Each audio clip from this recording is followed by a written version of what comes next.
I think we're ready to get started here. Thank you for joining us in the Indianapolis Motor Speedway Media Center. We're joined by Jeff Gordon, driver of the number 88 AXALTA Chevrolet SS this week, a 4-time NASCAR Sprint Cup Series champion and 5-time Brickyard 400 champion. Jeff's left, Hendrick, owner of Hendrick Motorsports, and a 9-time Brickyard 400 winner here. Let's go ahead and open it up with Jeff before we open up for questions. We have mics. Jeff, tell us how you're feeling getting back in the car this weekend. Well, I certainly woke up feeling good when I saw Dale Jr.'s tweet, that he's seeing progress, and I texted him right away as soon as I saw that.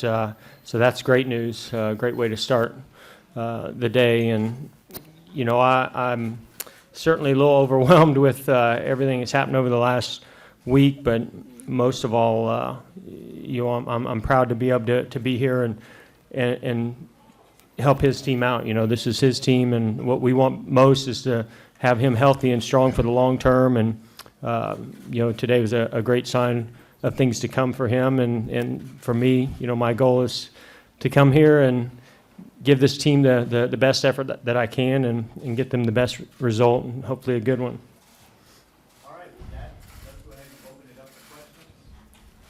Let's start over here with Claire and Holly. Susie, I know has the mic.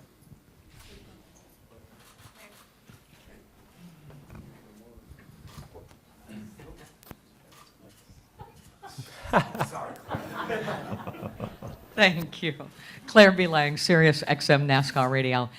Jeff, I think there's no doubt that you can come here and win this race, that you won't forget how to drive here. But it's going to be so hot here, and you've been in the booth and the air conditioning. And, what about the conditioning of being in the car, at these extreme heats? And then, Rick, if you could also talk about how Dale is doing. There's certainly a lot of preparation that goes into every race and every season as a driver and as a team. And all I can tell you is I've done everything I possibly can over the last 3 days to get ready for this race the best way that I can. We'll find out, what kind of conditioning that I'm in. I mean, there's certainly going to be challenges this weekend, but all of them, that I feel like I'm capable of doing. And Rick and the whole team has given me a lot of confidence in myself by choosing me, and asking me to do this. And I questioned Mr. H several times when he was asking me on the phone about this, and that confidence that they have in me, and then to go spend time with the team. Dale's got a great team. I mean, I'm so impressed with Greg Ives and everybody at the 88 team, and everybody pitching in at Hendrick Motorsports, to get me comfortable, get me ready, and to have the confidence in me. There's going to be challenges. I mean, there's no doubt about it. Qualifying is the first thing that comes to my mind, even before the heat. To me, the qualifying, go lay down laps here to advance to second round, hopefully get to third round. Qualifying is very important here. To do that in a short period of time, in the amount of practice that we have today in the heat of the day is going to be tough. And as far as hydration and all those things, that's the most important thing for me, is just making sure that hydration-wise that get through the race in good shape. They've advanced a little bit since last year as far as cooling is concerned. So I actually have some air conditioning that actually cools things. So Jimmie Johnson's offered me his cool vest. So they know that I'm old and I'm not in the kind of shape that I was. But of any track that I can think of coming, heat or no heat, and come and do a good job for this team, it's right here at Indianapolis.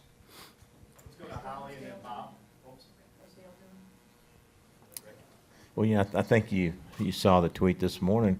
Was it Wednesday when we saw him? Yeah, Wednesday. Yeah, Wednesday he came by the shop and we got to visit, and he looks good. He's encouraged. He's following the doctor's orders, and we're really excited. And so, he's great spirits. He wants to get back in the car. He wants to race, but he also knows that the regimen they have him on will get him right for a long time. And so he's following doctor's orders, but I can tell he's getting antsy, but he's going to do what they say. So he's doing well. Holly Kane, NASCAR.com.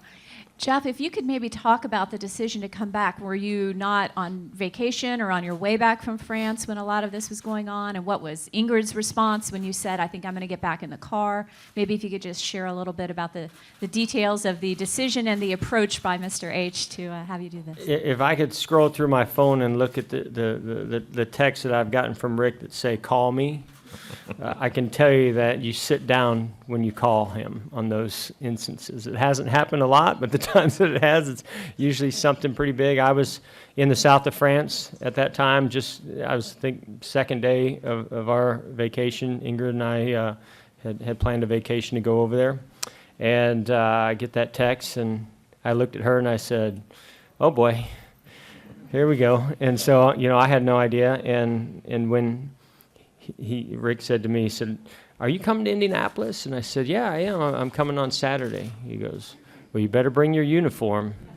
And I said, well, what are you talking about? And he said, and he started telling me, about what was going on. I was like, you're messing with me. I know you're messing with me. You're not telling, and I knew right away the seriousness after that he wasn't joking, that it was serious. And, I honestly, I didn't even have to think twice about it.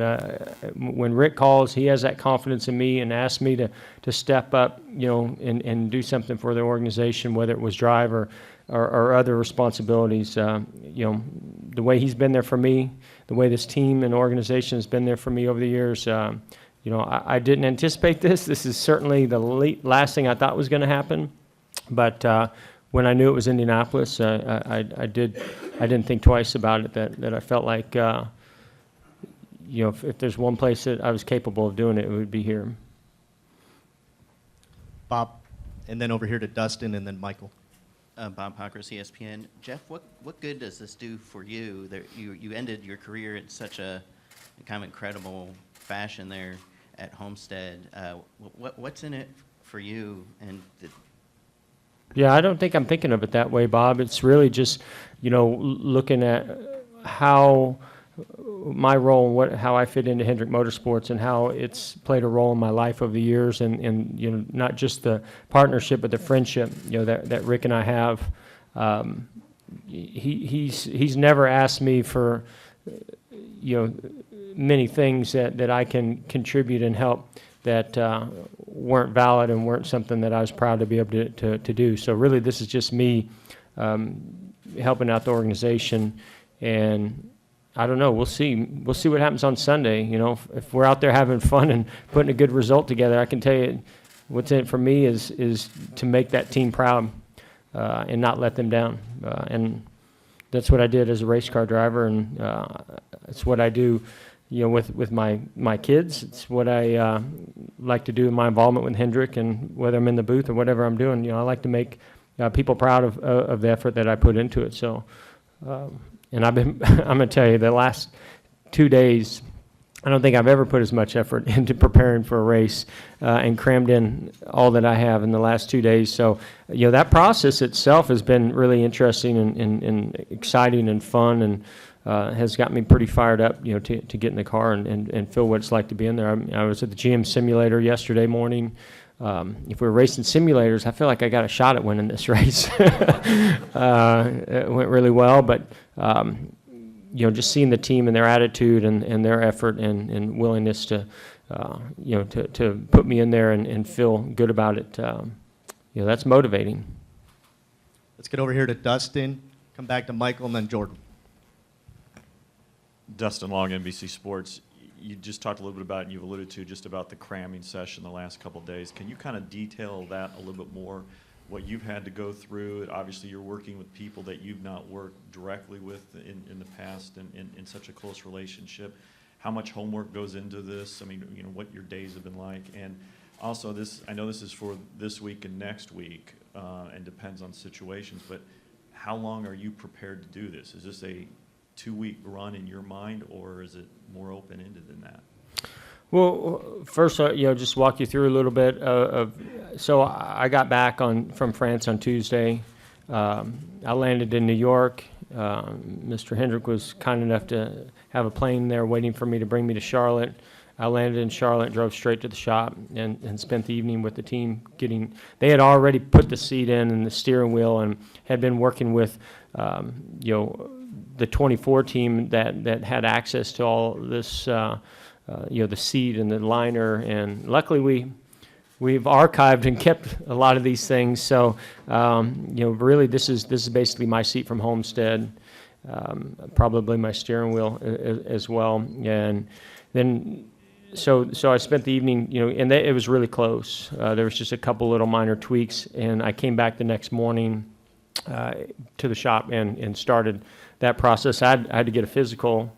I had to do all the NASCAR requirements I have an owner credential. I don't have a driver credential, so had to go through that process and spent the whole day there, with Greg Ives. The cool thing about Greg Ives is he reminded me that he worked for Robbie Loomis when Robbie was my crew chief, and he was telling some great stories about working with Robbie. And so I've known Greg for a long, long time. Always been impressed with him, but I've never had the opportunity to work with him. And I'm looking forward to working with him. I think he's a great crew chief, and they have a great race team. So, I spent a lot of time with him and his team and the engineers going over data from the tests that were here. So we have video. We have like GoPro video from inside the cars that I can watch. Jimmie Johnson, Chase Elliott, they both tested here, and all their data. And then it was not about 15, it was about 14, because 2015 we had that huge spoil, everything was different. But if you go back to 14, even though it was more power, the traces are more similar, which I kind of liked 14. It was a good year. So I was happy to see that. And then I took that information and went to the simulator the next morning in Huntersville and with GM, and they put those setups and that this aero package in the car, in the simulator, and I was able to drive it. And I'm anxious, I had been in the simulator last year, and I drove here, as a matter of fact, after a tire test that I did, and it was more of a verification, try to get the simulator continue to advance, and they've advanced a lot, because I thought that, and I'll be able to verify that today, that it was very close, much closer than in the past, of the braking points, turn-in points, car handling, all those types of things. So I'm hoping that really pays off for me. How long are you prepared to do this? Well, let's not speculate. I mean, right now it's through Pocono. We were very, very encouraged by Dale Jr.'s tweet, today, and comments and the way he's feeling, and hope that continues to progress, and that he's back as soon as possible, because he loved. The one thing I was encouraged by when I saw him on Wednesday is his passion for racing, how much he loves being in the car, and how much, like Rick said, he's getting antsy. He wants to get back in there. We just want him all, to be there when he's ready and when the doctors say he's ready. And so I'll do whatever I need to do. But I'm also thinking what's going to get the team the most points, and give them the best opportunity to to advance into the chase. You've got the two side, the owner and the driver side of there. Let's go to Michael Knight and then back to Jordan, if we could. Hi, Jeff. Michael Knight, Arizona Republic. First of all, had you and Mr. H discussed this possibility at all last season, or when the request was made, was it a complete surprise? Second of all, if this had been part of the Fox portion of the season, would you have been available to drive? And third, is there any opportunity during practice for you to practice pit in and out, starts and restarts? You want to answer that first, the first part about me and you ever talking about it? I don't think we ever talked about it. No, we never talked about it, because you gave me a helmet when you got out of the car, so I already done. I should have given you the seat and the steering wheel. No, we never thought about needing him in a pinch like this, and never, we talked about all. No, no, we didn't. What was the other part of your Would question? you have been able to do this if it was during the Fox portion of the season? Well, the crazy thing about all this, I was asked to drive Tony Stewart's car in Daytona to start the season out with his injuries and the incident that happened there. And no, I wasn't able to do it because of my commitments to Fox. Now, Rick has, some amazing ways to convince people into things that the average person might not be able to. So I don't know, maybe he could have called Eric Shanks or something, but no, I don't think so. That's what, to me, when I think about this whole scenario, I mean, I'm driving in the track last night, just going, wow, the last 7 days have just been a whirlwind.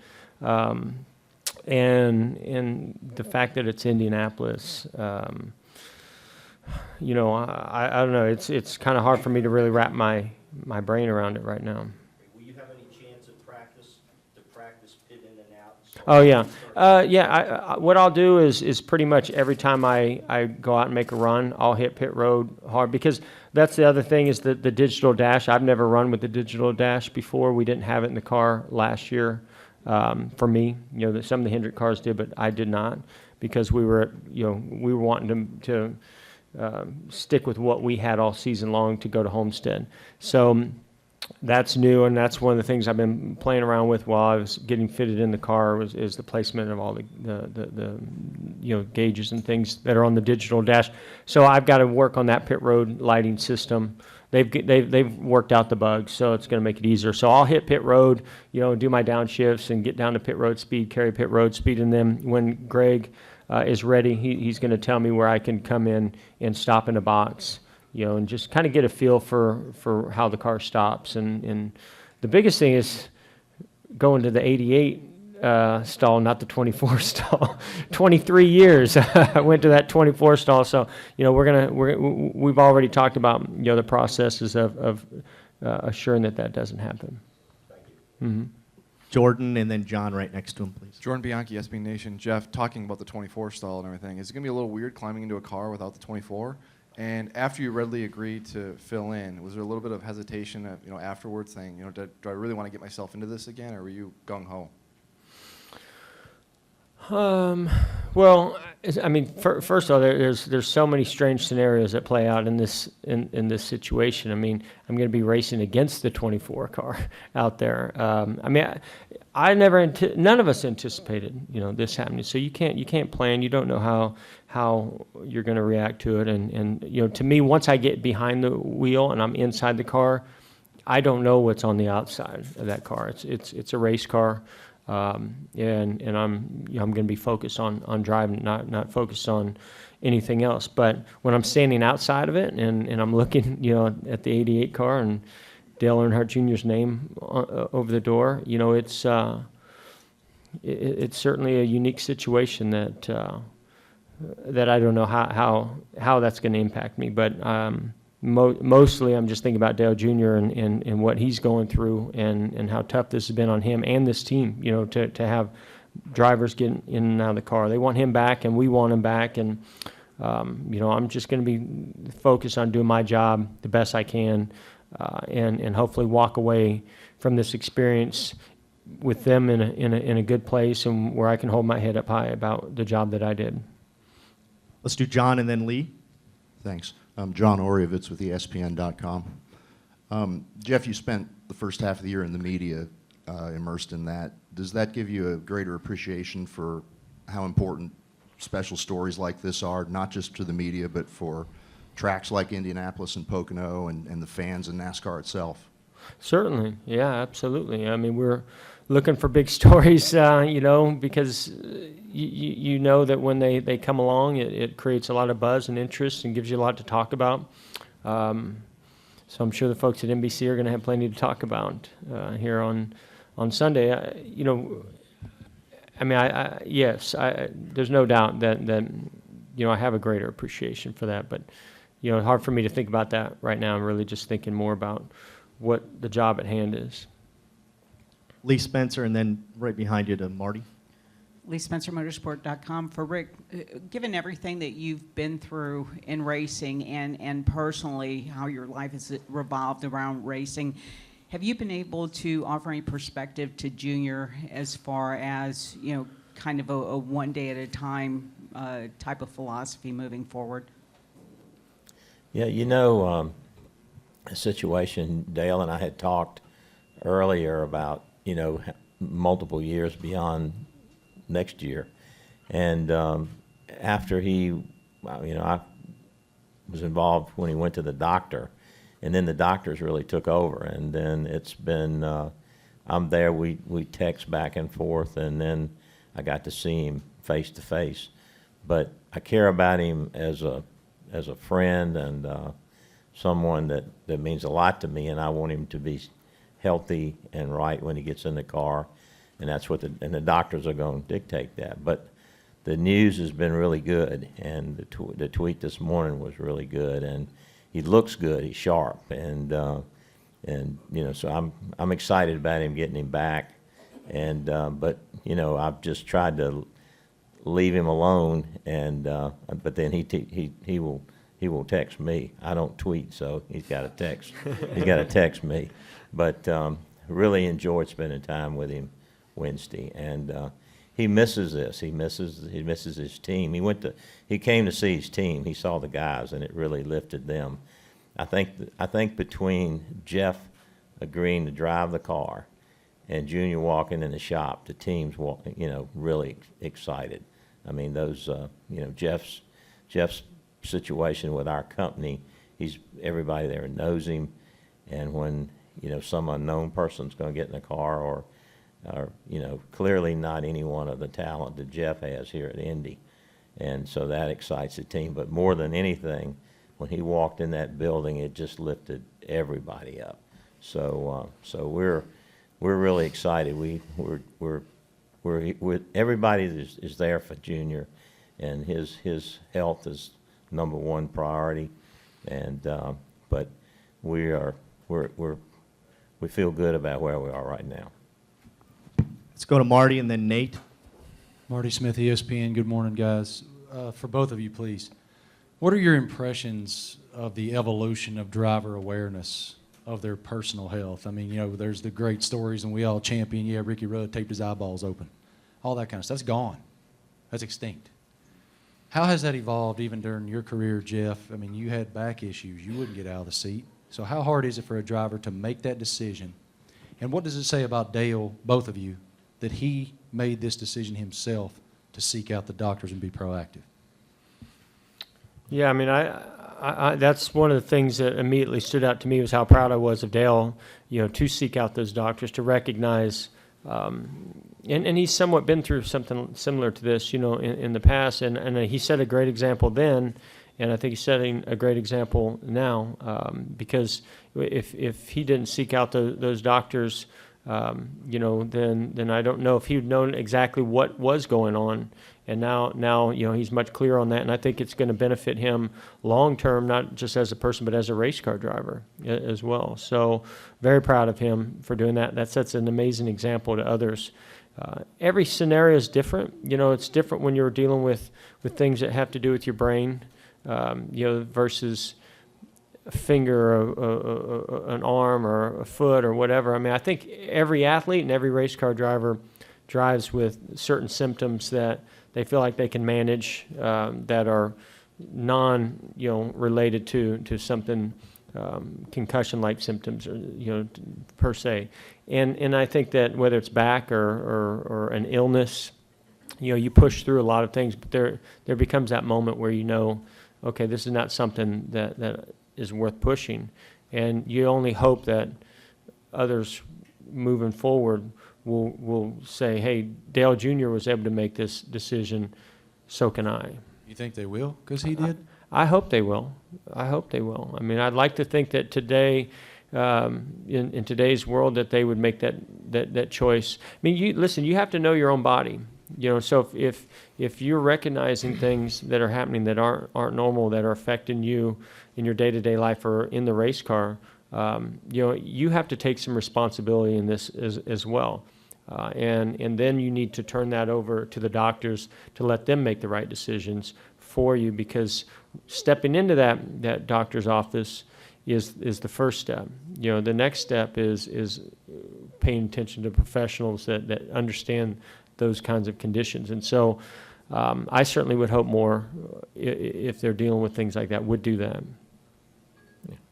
let's come up here to Nate, and that probably is going to be it. Nate Ryan, NBC Sports. For Rick, you mentioned about the morale boost from having Jeff back and having Dale in the shop this week. It's been a rough stretch for your team. It seems like they're in a bit of a slump.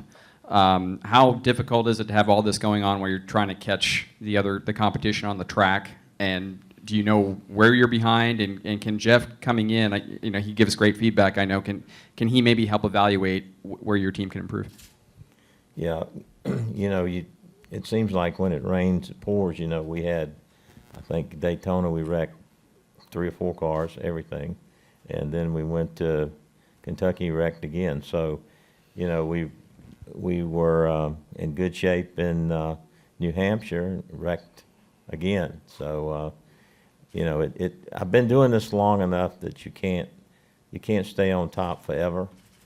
You have to work hard to get back. And I think we've made a lot of improvements. I think that we're going to see some, hopefully, this weekend. But you never like having a curveball. I mean, this is kind of one of the toughest things you have to go through is one of your star drivers can't drive. And so, the encouraging news is that everybody just stepped up and is working harder. I mean, we're determined to work in every area from the engine, the chassis, aero, everything. And the teams are excited. I mean, it's kind of our old refuse to lose belief. And but we didn't need this for sure, and we didn't need the wrecks we've gone through. I mean, our place looks like a salvage yard with all of the cars have been tore up. But that just makes us dig harder. So and I think Junior coming to the shop is a big lift. Jeff being here is a big lift, and I think hopefully we'll turn the corner here pretty quick.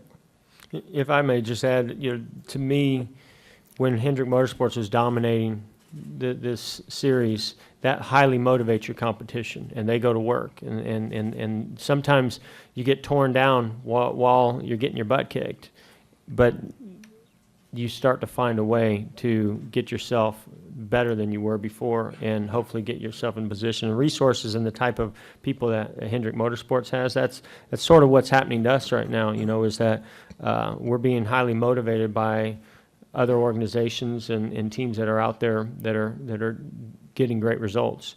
But we're too good of an organization not to find a way to only make ourselves better and stronger and our cars faster to get back to that place. Parting shot from Doug before we send you off for your 23rd Brickyard 400. Yeah, Doug Bowles with the Indianapolis Motor Speedway. We started talking in February. Yes, we did. About something special this weekend, and you one-upped me, but... I was planning on driving here on Sunday. So Jeff and I started talking in February, and John and Susie, and we've all been talking about Jeff driving the pace car here to be the first celebrity driver to actually drive the 500 and the 400, and we were on the verge of announcing it before your call came to him. So can we get a rain check on that? Yes, absolutely, Doug. I owe you one for sure on that, and I would be honored to be able to do that. Thank you for considering me. And yeah, that was another part of this. I sent John Edwards a text and said, have you spoke to the Speedway? And he goes, yeah, we got an announcement getting ready to come out. And I said, you need to hold off on that announcement. So I apologize about that, Doug. We'd much rather have you out racing here, but if you're not racing next year, I'd certainly love to have that conversation. I do not anticipate coming back to the Brickyard unless I get a text from Rick Hendrick. That's awesome. All right. Well, we're glad to have you. Thank you. With that, we wish you the best luck, Jeff and Rick, both in your 23rd Brickyard 400. Jeff will be the only driver again, who is running all of the Brickyard 400s. So thank you. Best of luck. Good morning, everyone. Thanks for sticking around. You'll notice that the Wood Brothers number 21 Ford has changed its colors this weekend from the red and white Motorcraft to the blue and white Quick Lane Tire and Auto Centers. But it's more than just giving Quick Lane brand its time in the very hot Indianapolis sun. This weekend, it's about promoting Quick Lane's new scholarship program for military veterans who want to become automotive technicians. It's called Trading One Uniform for Another, and it was developed for veterans as part of our alliance with DAV. Here to talk about the program are Quick Lane Tire and Auto Center's Marketing and Advertising Manager, Fiona Gromowitz, DAV's National Employment Director, Jeff Hall, co-owners of Wood Brothers Racing, Eddie and Len Wood, and our driver, Ryan Blaney. So Fiona, tell us how the program came about and how it works. Great, thank you, Tim. So with Quick Lane Tire and Auto Center, we have 800 locations around the country. We were looking to do community activation, and disabled American veterans, whose cause is to better the lives of our military veterans, was an ideal partner, given that their cause of helping out veterans is something that we want to support with opportunities for employment, as well as for veterans to find a location where they can get their vehicle service. So it was a great opportunity, and working with the DAV, we developed this scholarship program. It allows for veterans to go to qltrading1.com and to nominate themselves or have friends and family nominate them for one of 5 scholarships that we will be giving away at the end of the year. And those scholarships are for automotive programs from any institution that offers an automotive service program. So when you go to qltrading1.com, the veterans sign up, we will be announcing the 10 nominees that we select during November, which is Military Appreciation Month. And then at our upcoming Quick Lane Bowl in Detroit, we will be announcing the 5 winners of the Trading One uniform for another program. So we're really excited about it. We're really excited to be able to take this opportunity to help out our veterans and to drive that awareness with our friends, the Wood Brothers, at this race. And we're excited for the brand and for DAV. Thank you, Tim. Jeff, how important is it to have partners like Quick Lane Tire and Auto Centers in the work DAV is doing for our veterans? Well, first I would just like to say thank you for the opportunity to Wood Brothers, Ryan, and especially Quick Lane for the opportunity to be here today, but more importantly to be a partner in their mission. It's great to be a partner with someone like Quick Lane, because what it does is it helps DAV. We've been around since 1920, providing free services and advocacy for veterans and their families. And so to have somebody like Quick Lane partner with us, it just helps us carry forward with our mission, from everything of helping veterans and their families access the full range of benefits that they've earned, representation on Capitol Hill, our voluntary service program, and things like that. But most importantly, our newest program, which is our employment program, helping veterans and their families connect with those meaningful employment opportunities. So for Quick Lane to sponsor this particular program, the Trading One uniform for another, is extremely important, and I'm very, very excited to be here and also to be part of that program. Eddie and Len, this kind of program for veterans has special significance for you and your family, doesn't it? Yeah, it really does, because our uncle, Leonard, he was in the military, I think during the Korean War. And, but it's just really an honor to be, that Quick Lane selected this race and our car to represent this message. They want to deliver Trading One uniform for another. I think it's a great cause. Ryan, what are your thoughts?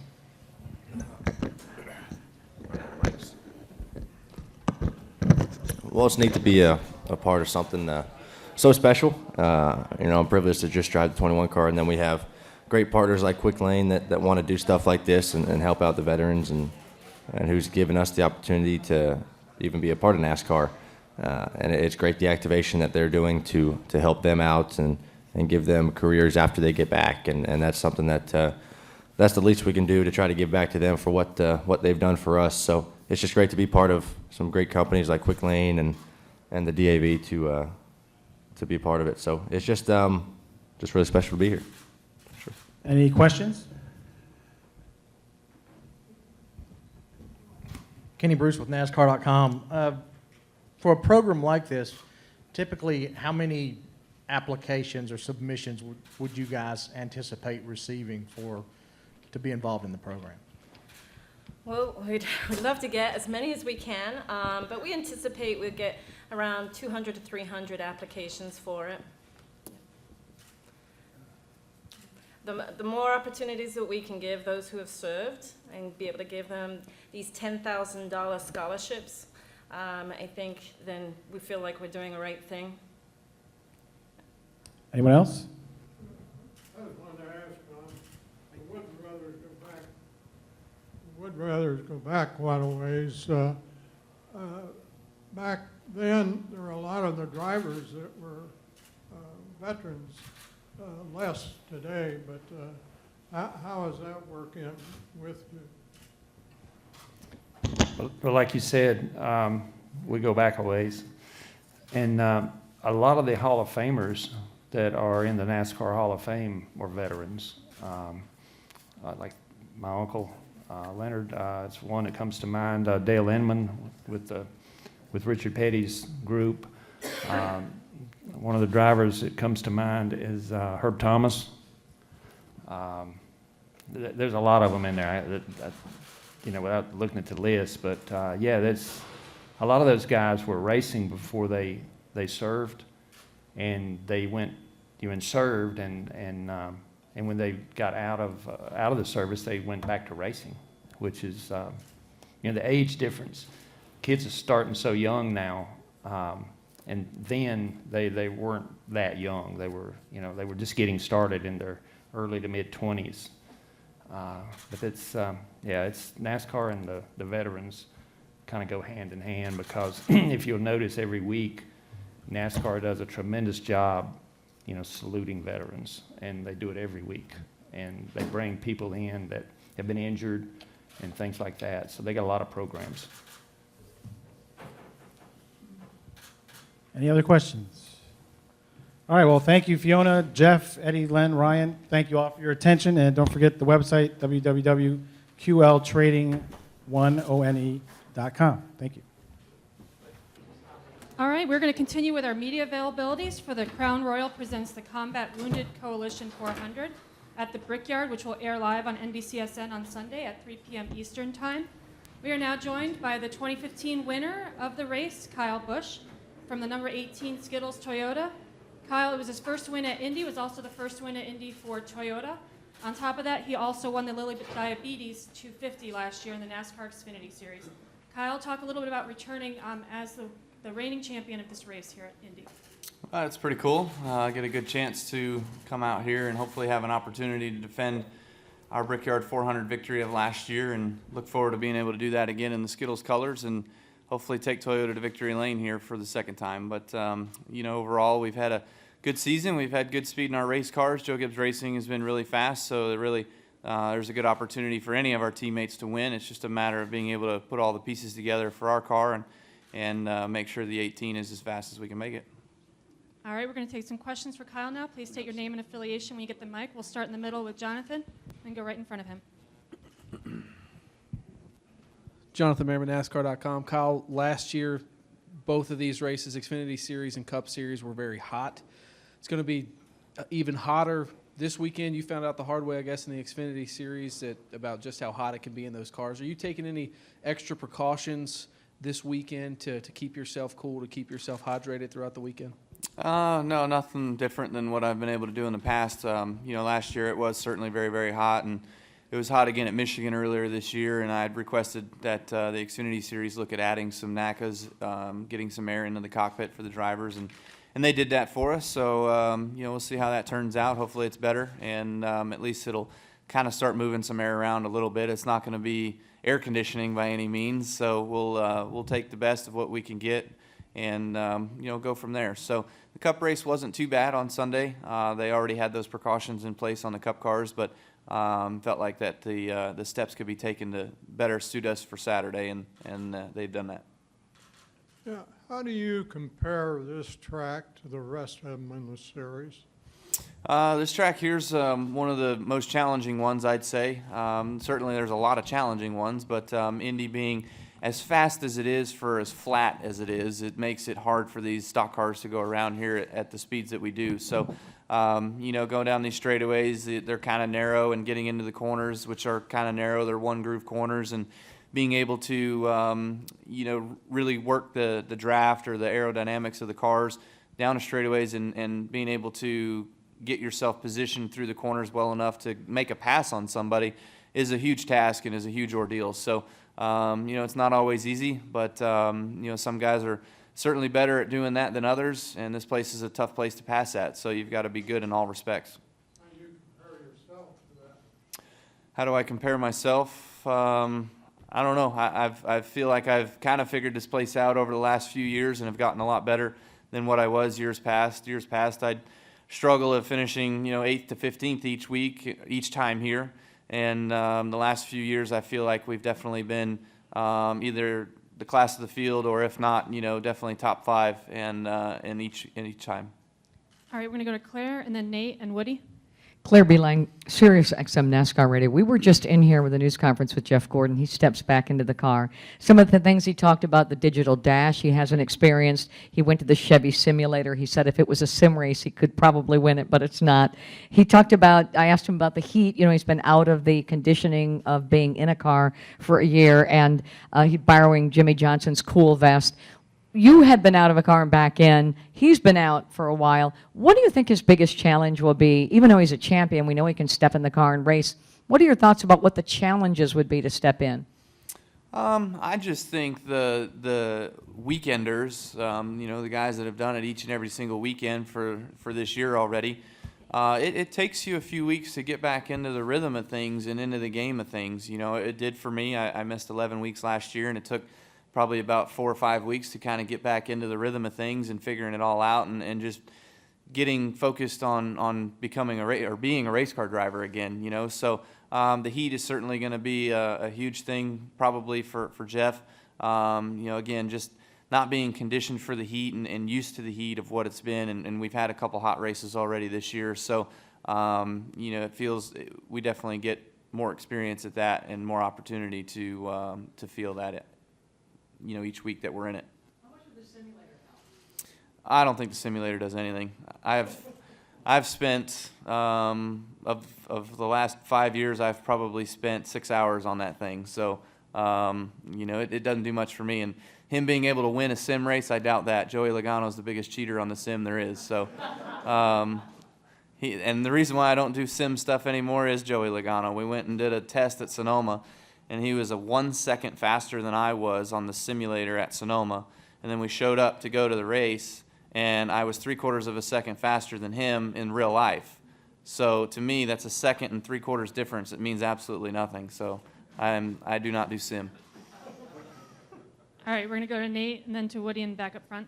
Nate Ryan, ABC Sports. Kyle, Claire covered most of it. I have 2 questions, but Claire covered most of the first one. What are the reasonable expectations, do you think, for Jeff Gordon on Sunday? Do you think he could win? He could surprise us all. He could win, but realistically, I feel like top 10 for sure. I feel like he could be pretty good enough to just kind of jump back in and be ready to finish top 10 right away. I feel like top 5 is probably what's expected, maybe, but getting a win, that's high expectations. And secondly, tied into that, Hendrick has struggled, no top 10s the last 3 races. Does that surprise you, and do you see anything that appears like they're lacking right now? That is surprising. I wouldn't have thought of that, but certainly there's been some good speed out of those cars this year. They have run well. They've had good finishes. Chase Elliott, most representative of the Hendrick group, I feel like, this year.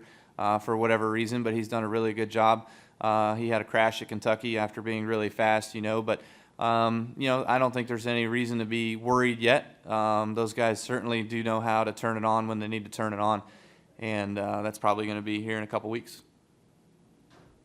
So Woody came with MRN. Kyle, every year when we go to Pocono in June and then come here, there's a handful of guys who say, well, you can pick up some things that might help you here. If you're good at Pocono, you might be good here. Now you're getting ready to go back after racing here. Do you put much stock in those comparisons between these two, and what are you looking for there?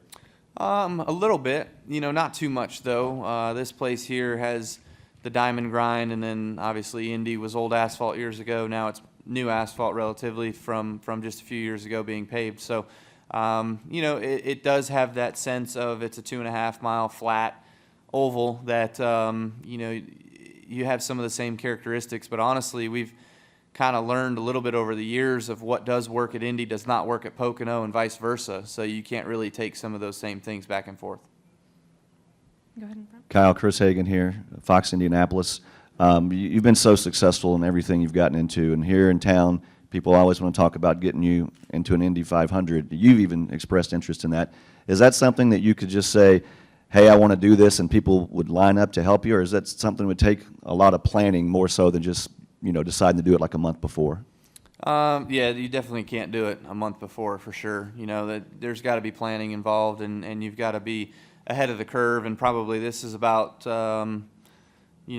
the start time in which you need to get some things start planning, and definitely have all of those plans solidified probably by the end of the NASCAR season, in November. So by saying that, would I do it? Sure, I'd give it a shot and see what it's all about. But obviously, you got to have funding to go run that race. It's a big race for all those teams that come here to run that race, and putting on a good effort for myself means that you want to get with a top tier team that has success here and that can run well, and you can have good stops on pit road, because it seems as though pit road's a big deal in those cars here at Indy, and just being able to learn as much as you can. So trying to get a little bit of track time in the times that we're not busy doing what we're doing is awfully hard to do. So, I won't go to the simulator for those things either. I tend to try to learn all my things in real life and make sure that I'm as best prepared as I can be, and we'll see if any of that comes to fruition. All right, we're going to go to David, Bruce, and wrap up with Jonathan. David Scott from the Charlotte Observer. Kyle, you've been hurt and missed time and seen another guy in your car. What do you think Dale Jr. is going through emotionally right now in that situation? Well, I certainly don't want to put any words in Dale Jr.'s mouth about what he's feeling right now, but for myself, it was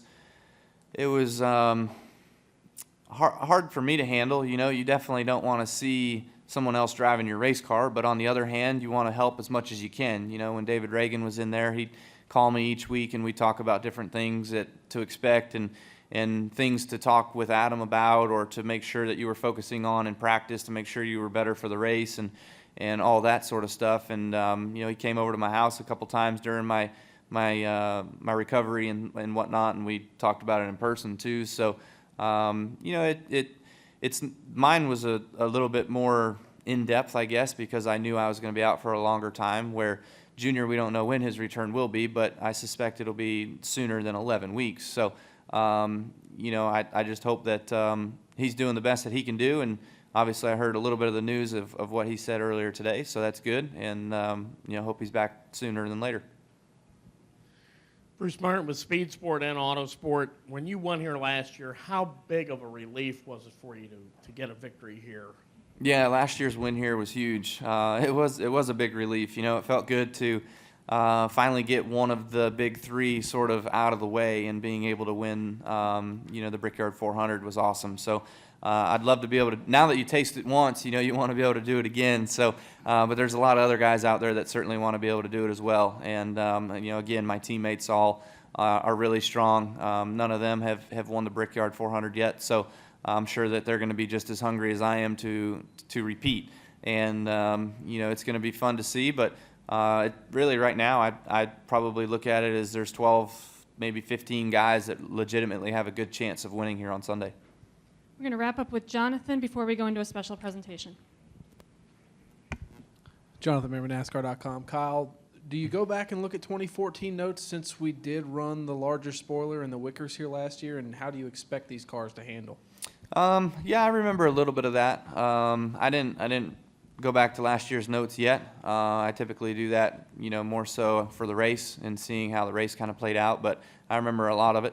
I think that last year's package will be somewhat similar to this year's package. I just don't think you'll see the variance in how loose you got behind cars. I still think you're going to have the tendencies in which the car is not going to be as good as you'd like it to be in traffic.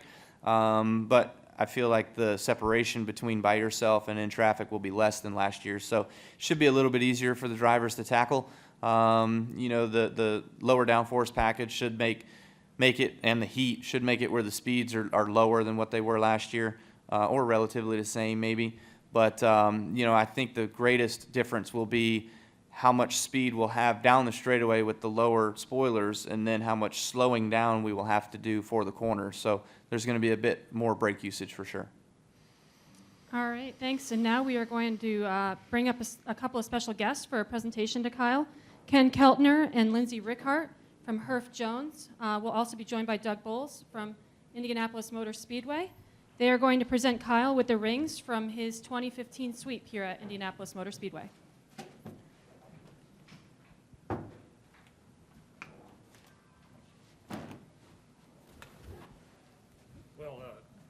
behalf of thank you, Doug. On behalf of Herf Jones Company and the Varsity Brand Group of the United States and our local headquarters here in Indianapolis, Indiana, we're proud. Lindsay Ricard and myself, Ken Keltner, along with Doug Bowles, the president of Indianapolis Motor Speedway, to present you with not one, but two, never been done before, back-to-back home runs, the 250 followed up by the 400. And I was just telling Lindsay when I was looking, I hope the damn things fit.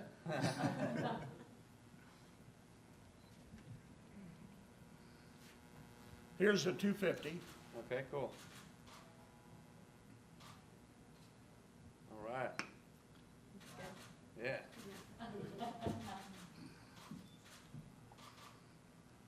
And the 400. Excellent. Perfect. Very nice. Cool. Can we go down, let's go down front, do one photo real quick. Okay, sure.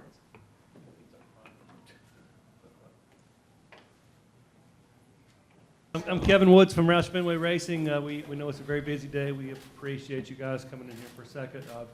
With me up here, I have Steve Newmark, the president of Roush Fenway Racing, Ricky Stenhouse Jr., he's the driver of the Sunny D Ford Fusion, and Mike Burton from Sunny D, he's the vice president and CMO of Sunny D brand.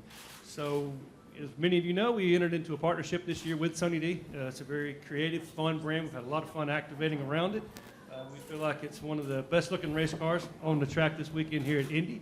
And what I'm going to do right now is just hand it over to Steve here. He's going to give you some mega gnarly news about this partnership. And then when this is done, if anybody wants any time with these guys, they'll all be available for one-on-one. So. Okay, great. Thanks, Kevin. I think I'm going to exercise executive discretion and not use the phrase mega gnarly because I do believe that folks of Kevin and my age shouldn't be using that in our vernacular.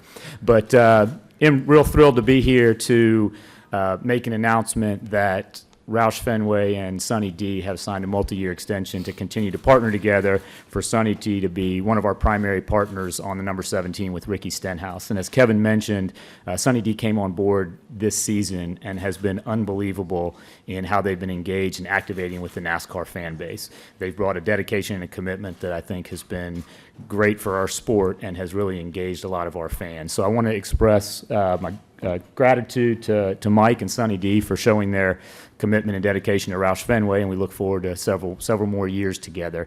Also want to extend a special thanks to Hank Hartong and Brynwood Partners, the ownership group of Sunny D. Hank has been instrumental in bringing a number of brands into this sport. You guys have seen a lot of them, Zest, Juicy Juice, Bit of Honey, Sunny D, among others, and he's shown a lot of faith in our organization. And we've developed a real special relationship with Hank and his family and the presence that they've made with our organization. So we really look forward to continuing that relationship. Sorry Hank couldn't be here today, but real excited about what the future holds. So I'll turn it over to Ricky to say a few words. Well, it's super, as Kevin says, gnarly to be here and announce this at such a big weekend. We got Sunny D on the car this weekend, and it's a great place to announce things like this. So when we first started doing photo shoots and things like that for this year and the Sunny D partnership, we started having a lot of fun with it. And, I definitely need to work on my acting skills. And, it was a lot of fun remaking the old commercials. And, I think a lot of the fans have had, a lot of fun with it. People send me stuff all the time of them trying to, redo some of the parts of the commercial. And, we got a Share a Sunny D hashtag going right now that's, fans are recreating that commercial similar to what we did. So it's been a great partnership, been really fun. It'd be nice to get it in Victory Lane so that we can drink a Sunny D in Victory Lane, and it'd be a nice way to start this weekend, after this announcement. So hopefully we can do that, but definitely thank Hank and Mike and everybody that continues to believe in our program and everything that we're doing at Roush Fenway. So it's a bonus to be able to announce this, for several years, and everybody at the shop gets excited, and so does all of our fan base. Well, thanks for having me. Yeah, we're really excited. Obviously, our consumers, the families out there that engage with us, also engage with NASCAR very, very frequently. So it was a natural fit for our brand. So we feel great about what we've been able to accomplish this year. We came on pretty late in the game, but I think we've been able to execute well behind the program, and we're just really excited to see what we can put together in year 2 and year 3 as we move forward. So, Ricky, I second your opinion on let's get into the winner's circle this weekend with Sunny D on the car. That would be a great way to wrap this announcement. But Ricky's been great to work with. I mean, very good with us, likes to have fun with the brand, which is what this brand stands for. It's all about creating moments of connection within the family through fun.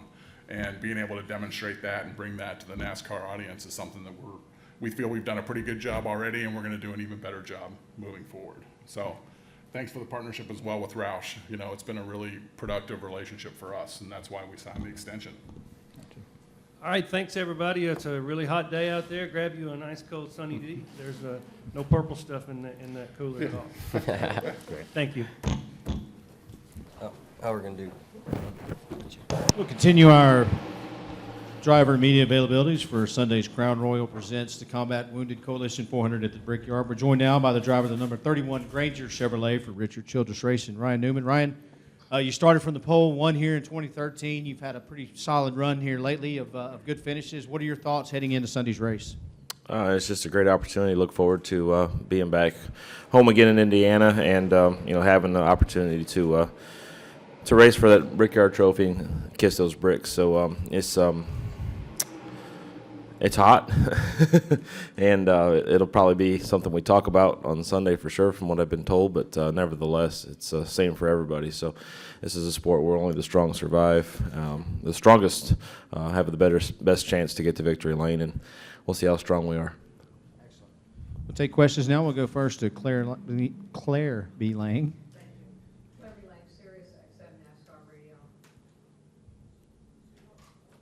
It's working.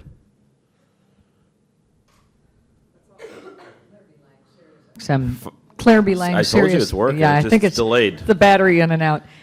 Claire B. Lang, Sirius XM NASCAR Radio. What do you think the toughest challenge will be for Jeff Gordon? Obviously, he's a champion. He's used to winning here. He was talking about he had not experienced the digital dash. He's done sim training in the Chevy simulator. What do you think, the weather, I don't know if it being so hot is tough if you're not in the routine, any kind of a rhythm. What do you think, for a guy as good as he is, would be the biggest challenge for him getting back in the car? I'd have to say the biggest thing that comes to mind would be people. I mean, they've got a lot of good people, obviously, at Hendrick Motorsports, but, just working with personalities that he's only seen from the outside, so to speak. I mean, he's worked with Greg Ives, he's worked with those guys, he knows a lot of people on the team, but now they're responsible for him and he's responsible for them. So I think that's, when it comes to making strategy calls, trying to miss the cone when you're committing to pit road on those types of situations when it's last second, that experience, that past experience, pays a lot. So you got to get the inflection of somebody's voice is all it takes sometimes to make your own answers, make your own decisions. So I think that, with a big race like this, with different strategies and fuel mileages, that something as simple as that could be one of the biggest hurdles, so to speak. Additional questions for Ryan? We'll go right up front here to Nate. Nate Ryan, NBC Sports. Ryan, what do you think the reasonable expectations are for Jeff Gordon this weekend in terms of top 5, top 10, and what do you think is the most difficult challenge of getting back in after being out 7 months? I mean, he's got the best stats of any, or as good as stats as anybody here at this racetrack as far as top 5s and top 10s. So I think that, he's driving the same equipment. It's not like he's in, somebody else's race car. He knows what he's driving. He knows the people he's driving for. So I don't see any reason why he's not one of the guys to beat. I mean, he's always been that guy here, and has more wins than anybody. So I don't know that it matters a whole lot. That it's the 88 versus the 24. I think it's no different than it was last year. What would be the most difficult part of acclimating to being out for that long? You're just getting a feel for the car and the tire, and I mean he's experienced this roll package last year, so it's not like it's totally different to him. But just getting a good feel and good balance for the car is what we all try to do. So, I mean, he probably has that feel better, obviously, than most with his stats, but doesn't mean it comes easy. We'll go back here to Woody, then we'll come up front. Woody came with MRN. Ryan, with the two Pocono races sandwiched around this one, there's often talk about how some things seem to translate between the two. I was wondering if you put much stock in that and if you think there are things you can take from here to there. Yeah, I've always said the tunnel turn at Pocono is the closest thing to any corner here at the Brickyard. So if you feel like you're super competitive at Pocono in the tunnel turn, and not necessarily in any other turn, you have something to work towards or work with for this race this weekend. So yeah, it's there are similarities, but the tire's different, conditions are a little bit different, but it's a fun racetrack, and it can be a miserable racetrack because it's twice the amount of work in one given lap. I mean, you got entry, middle, and exit 4 times, not 2 times. So if your car is good, it's nice, but if it's not, it's completely miserable. Go right up front. Jordan Wilson, Indianapolis Star. Ryan, you mentioned the heat already. Is there anything you can do to make it more manageable this weekend? Go faster. Yeah, just be hydrated is the most important thing. Because if your body physically starts to lock up, then your mind goes right behind it. So being hydrated is super important, and just getting the hot spots off of you. In other words, making sure that your feet don't get hot, making sure that your shifter handle's not hot, make sure that the bottom of your seat's not hot. Those types of things, those hot spots can kind of distract your mind. Go stay up front here. Zach Worrell, Butler University. With last year being the high drag package and then coming in with the low downforce, is it going to be hard to adjust, and do you really know what to expect? It'll be easy to adjust to driving the race car. It'll be more challenging to adjust to how the cars race, not having this package here, and the setups that we run make it a challenge at times to race in dirty air. So we make the cars as fast as we can in clean air, and it comes at a price sometimes of how they race in dirty air. So we won't know that, obviously, until we get 40 cars on the racetrack on Sunday. Ryan, thank you for joining us. Have a great weekend. Thank you. We'll continue our NASCAR Sprint Cup Series driver media availabilities. We're joined now by the driver of the number 48 Lowe's Red Vest Chevrolet for Hendrick Motorsports, Jimmie Johnson. Jimmie, this has been a pretty decent track for you. I think you've got 4 wins here, which is the most among active drivers. You're the only driver with wins here in consecutive seasons, and Hendrick Motorsports overall as an organization has a total of 9 wins. What are your thoughts heading into Sunday's race? Excited to be back, obviously. This is such a cool racetrack. I dreamed of racing here as a kid, but my dreams then, the cars didn't have fenders on them. So to come back, still have a chance to race here, still have an opportunity to win 4 of these things. Hopefully a few more chances to pull into victory lane and celebrate, and then even head out and kiss the brakes would be really cool. And I guess from a race standpoint, I'm glad that we're here with this package and not with the package that we had last year. Very difficult to kind of complete passes and kind of get around the racetrack. It was just a much different experience last year, and I was a part of the test last week, and it was nice to have the cars drive like they did and like I remember from the 14 season. Excellent. We'll go ahead and open it up to questions for Jimmie. You raise your hand. We'll get a microphone to you. We'll start over here with Claire B. Lang, then we'll go up front here to Bob.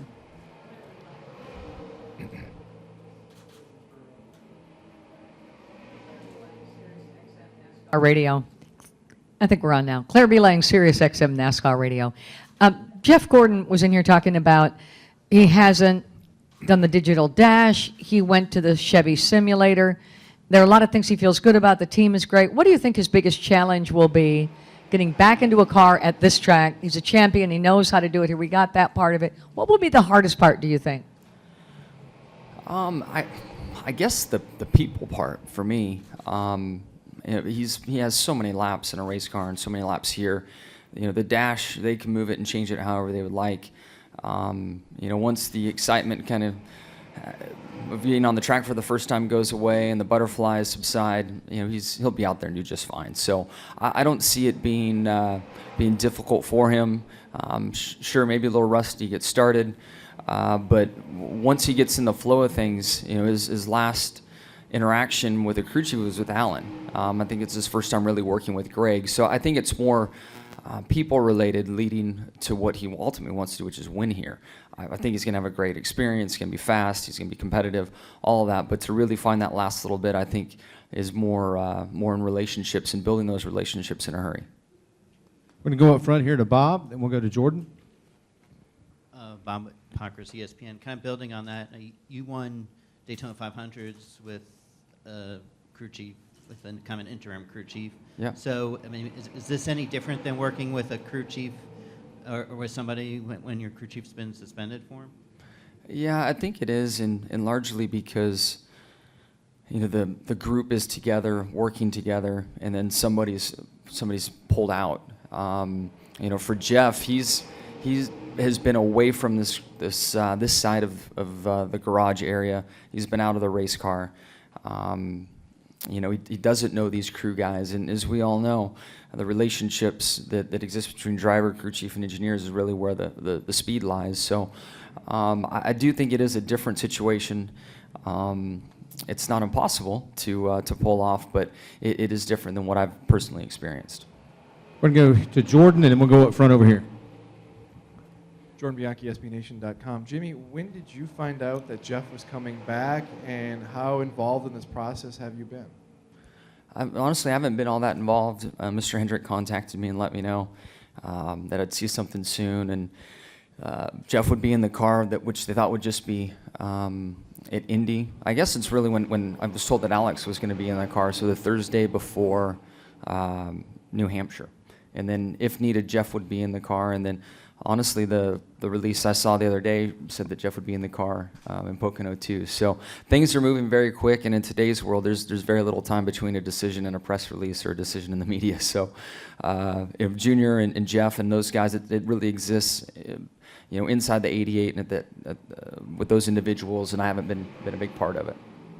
We're going to go up front here, and then we'll work our way to Kenny and home back. Bruce Martin with Speed Sport and Autosport. How do you categorize the unique opportunity that now Jeff Gordon has his second chance to win his final Brickyard 400? And I have a follow-up.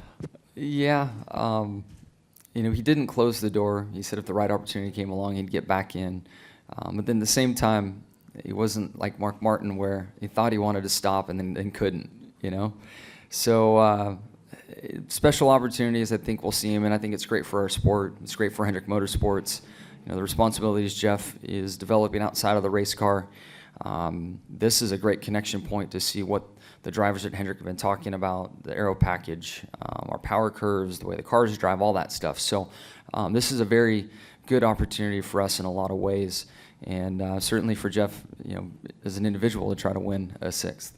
And although Jeff won his first Cup race at Charlotte in the 1994 Coca-Cola 600, this is really the place that launched him. And the symmetry of being able to kind of come back here, his first race back since retirement, happens to be at Indianapolis. Yeah, it's big. Just the way it worked out, obviously, but to have Tony Stewart in his final race, Jeff Gordon in his final race, part two, it's a big time. And Jeff has always been so well supported by the fans at this racetrack, and I can only imagine how loud they're going to be at driver intros and how bonkers this place would go if he was able to win. We're going to go right here to Kenny and Holly, then Jerry, then to Marty. Kenny Bruce with NASCAR.com. Jimmie, you mentioned the test earlier. There you are. Sorry, Kenny. You mentioned the test earlier in your comments, and when we talked afterwards, we're talking about how fast you guys were, but you said when it heated up that you guys weren't as fast, but you were going to go back and look at everything. Did you guys find anything when you went through all that? Do you feel more confident now with it going to be as hot as it is? Yeah, we feel much better about it. I mean, we have the engine shop bringing us a little bit more. We've been able to work on the car a bit more, and then trying to understand the grip loss that took place during the heat of the day. So we're well prepared. We've definitely made some changes, and we're hopeful that it'll carry over, and we'll find out pretty quick with practice starting right in the the middle of the heat. Go ahead, Holly. Holly Kane, NASCAR.com. Similar question having to do with the heat. You obviously are in fantastic shape, but it's really come up for a lot of drivers. How are you going to handle it? Because it's supposed to be so extremely hot out here. Is that something that you feel like gives you a bit of an edge? Bring it on, the conditions like that? Yeah, I do. I mean, heat's tricky though. I had an issue in Richmond a couple years ago when one of the air conditioners, or the air conditioner that blows cool air on my helmet, went out, and it turned into a heater actually, and was superheating my helmet, and I cramped, and then the cramping led to me passing out in front of the cameras and everybody to see. So that wasn't very fun. Really, I find that heat training and trying to cycle or run in the heat of the day, as brutal as it is, it does help.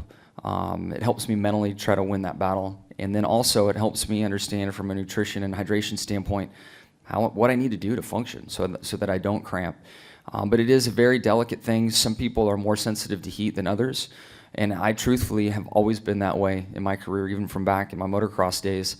We would always have a regional championship in Las Vegas in the middle of summer, and I was always very sensitive to heat and wouldn't have good races there. So, it's something that I've always had to work on. Chad has fortunately been aware of it, and we've tried to keep me cooler in the car. And then the fitness has led to hopefully a stronger, me being stronger in that moment, but also the knowledge of keeping my body where it needs to be.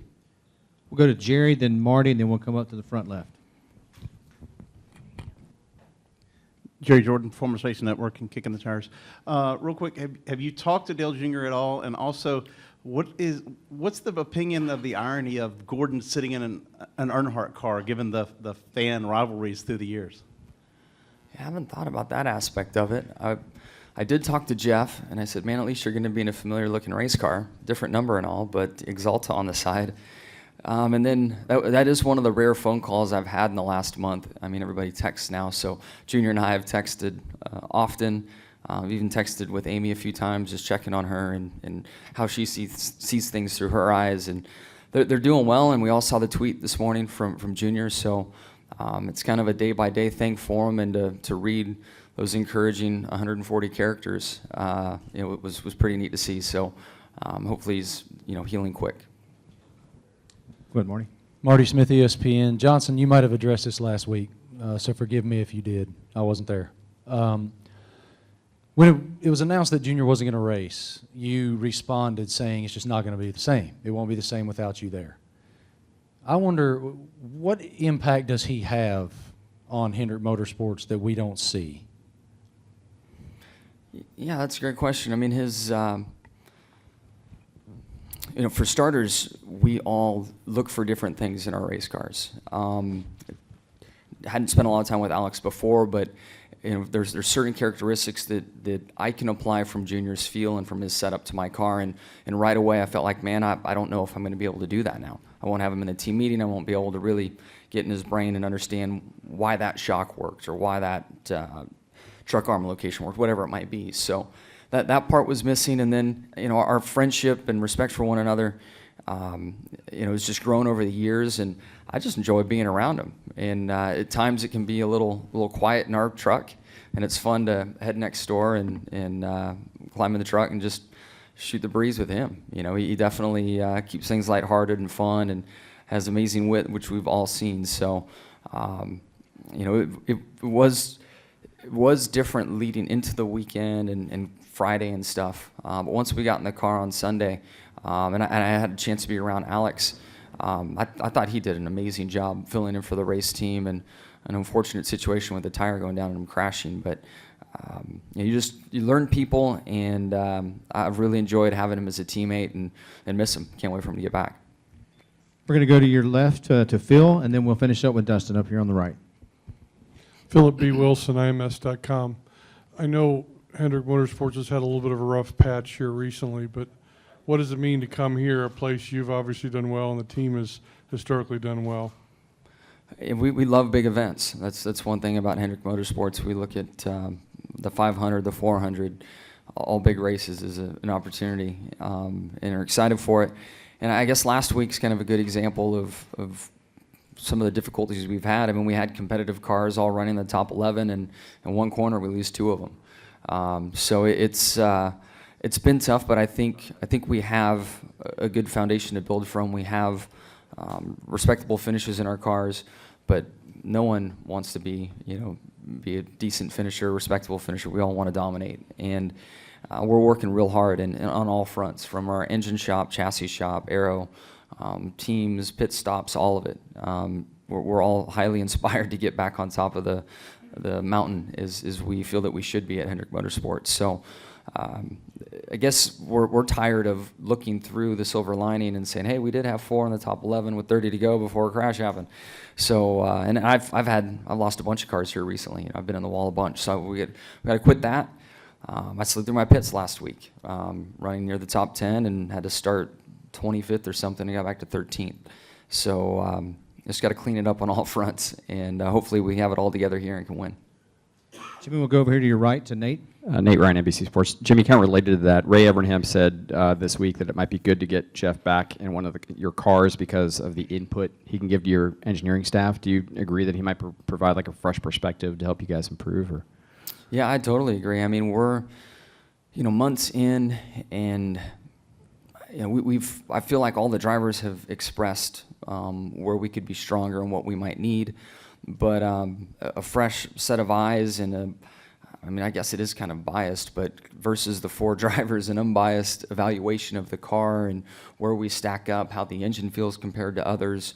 Jeff's had a unique opportunity to see the sport from a totally different angle, and certainly watching cars and I know he's formed some opinions watching other race cars and where the Toyotas might beat us. So to be able to sit in the car, look for those moments and those opportunities, I think will be helpful for us for sure. Quick follow-up. You mentioned sliding through the pit stall and everything. Do you feel like you're pressing at all? Oh yeah, and that's the problem. I mean, I've been at 110%, and you make way too many mistakes there, and I think our team has too.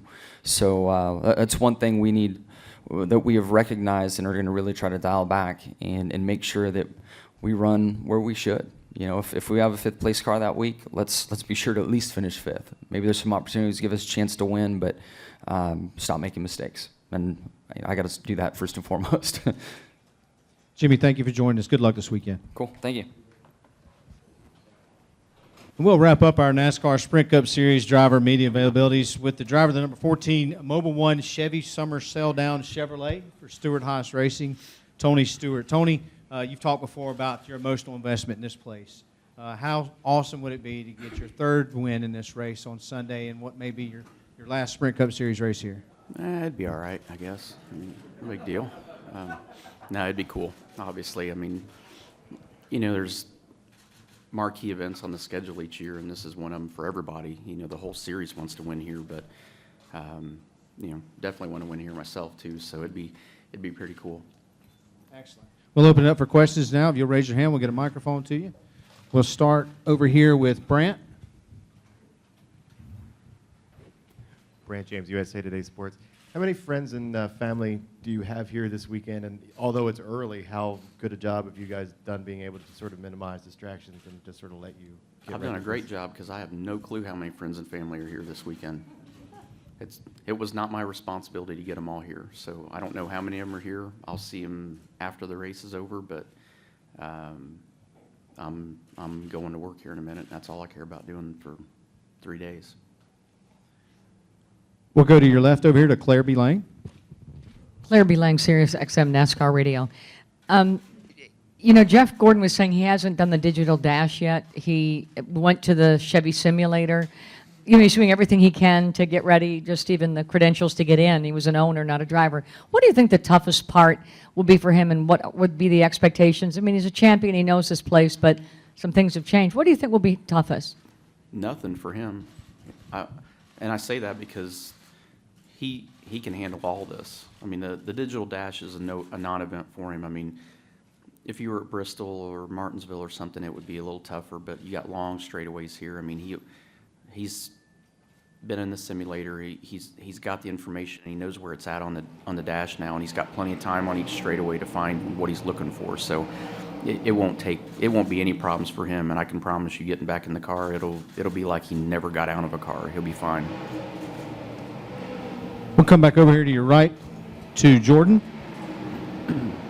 Jordan Bianchi, SBNation.com. Tony, do you find yourself kind of taking in things a little bit more and kind of soaking in the atmosphere a little bit since this is your last, race here at Indy? I just got here. I mean, I literally just got here late last night, so I mean, it's, you guys are going to make a lot more out of this than what I'm going to make out of it this weekend. I mean, I literally am just coming here in my mind like it's just another race, and it's, you know, another weekend here at Indy. So I'm not doing all the sentimental crying stuff you guys are thinking that I'm going to be doing. It's just, I'm going to race this weekend, and I'm focused. I'm probably more prepared for Brickyard than I've been any other year. I feel like, you know, we had a really good tire test here. Felt like our car drove really well. I think they brought the same car back. If not, it's another one that is the same generation type car, and the body might have been a little better on this one. So,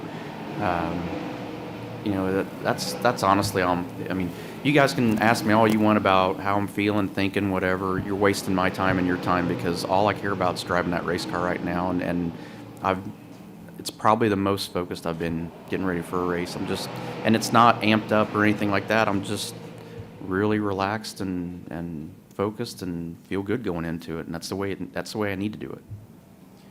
We'll stay over here to your right to Diane. Welcome home, Tony. Diane Cox with the Advantage News out of St. Louis. You know, Jeff is returning this weekend in an unexpected visit back into the car.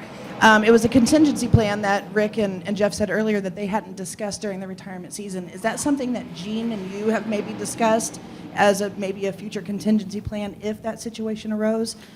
We never thought of that, actually, and it's something that I've thought about since the talk came about Jeff getting back in the car. So, you know, we don't have a feeder system. We don't have an Xfinity team. We don't have anybody that's in our system to bring up if that is the case. So, you know, we'll talk about it, I'm sure, at some point. But, you know, I'm definitely open to this scenario if it were to happen down the road and we needed somebody. I mean, I definitely would be open to doing what Jeff's doing this weekend.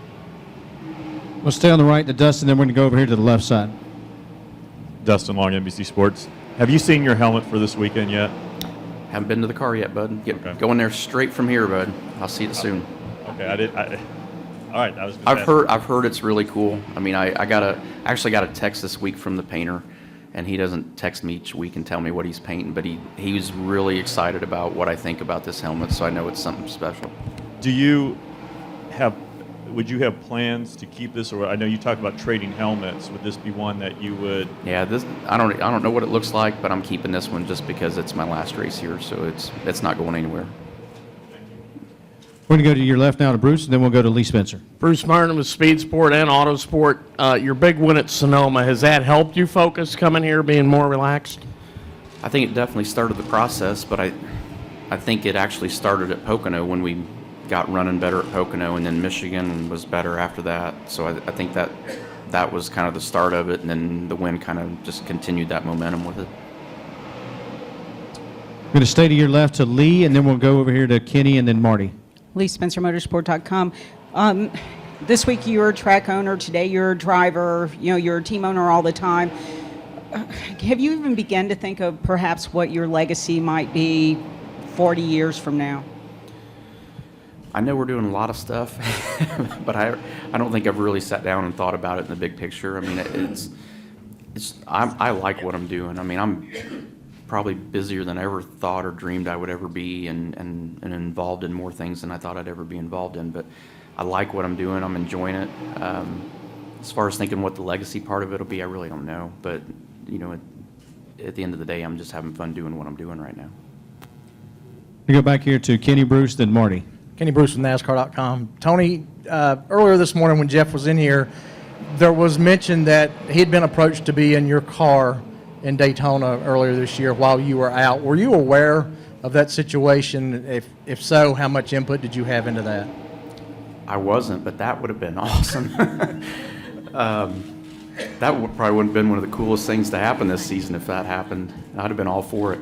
I mean, the least he could have done, broke my back for me. At least he could have done is drive for me. So, but no, that would have been awesome. I wasn't aware of that, but that would have been a really cool deal for us. We'll go to Marty. Marty Smith, ESPN. Won Sonoma, real fast at Loudon. Said you feel more focused right now than you have. When was the last time you felt this competitive and this confident walking into a racetrack? Been a while. Been a long while. So, I mean, it's a good feeling, I can tell you that. I mean, it's nice to, anytime you get hurt like we did with our leg injury and everything that happened after that, there's all speculation of why you're not running good, and you guys had to ask the same question. I mean, has that been a factor in it? So it's been nice to kind of get it all put behind us and show everybody that that's not what this was all about, and that was not the factor. It just was getting cars to feel right. So, I think that was the biggest thing, just trying to get through all, the speculation of, can he do this anymore, and why is he not competitive? So when you finally get going and you start running up front with guys that you're used to running with again, and then you're getting text messages after the race saying, hey, it was glad to see you up there with us again. That's the stuff that makes you feel like, hey, we're back where we belong now. We're going to come up here front to the Nate, and then we'll go to the front left. Nate Ryan, NBC Sports.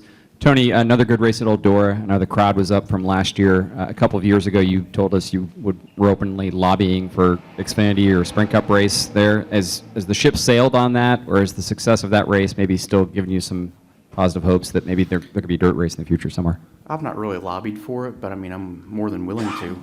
I mean, it's, every year that we do it, and every year we've, the first year we basically had it like a pavement track the first year. I mean, it was hard as a rock all the way across, and it still got that way at the end of the night, but it started the race more like a dirt track is supposed to start. And, the biggest challenge with that obviously is the windshields, and because of safety, NASCAR can't take those windshields out like you would want to do for a dirt track. So it makes it limited on what we can and can't do with the surface. But, it seems like every year we kind of keep sneaking that direction a little more, and we keep making it a little heavier and giving it more grip, and it seems like it keeps working. So I'm definitely open to it. It may not be this year that I try lobbying for it. I mean, I want to focus on what I'm doing with the Cup car the rest of this season, but I was proud of our staff. I mean, we had we had some turnover employee-wise there, and some guys really stepped up big for that event. So I was really proud of our group there. I thought they did a great job. Take our final question in the front left here. Mike Berman from CBS Indy. Yesterday night, Doug Bowles was asked if he thought that you would be upset at all because Jeff would steal some of the thunder from your last appearance here. He said no, he thought you'd be quite happy that he was returning. Can you just comment on that? Is that accurate? Absolutely accurate. I had I had a couple friends send me messages yesterday, and they were furious about it, going, he's stealing your thunder. I'm like, are you kidding me?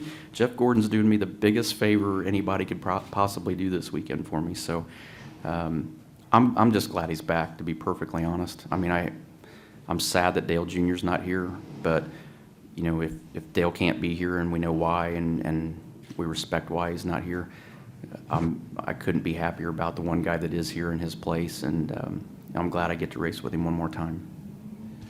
Tony, before you go, I think I'm going to turn it over to Doug Bowles for just a moment. This cannot be good.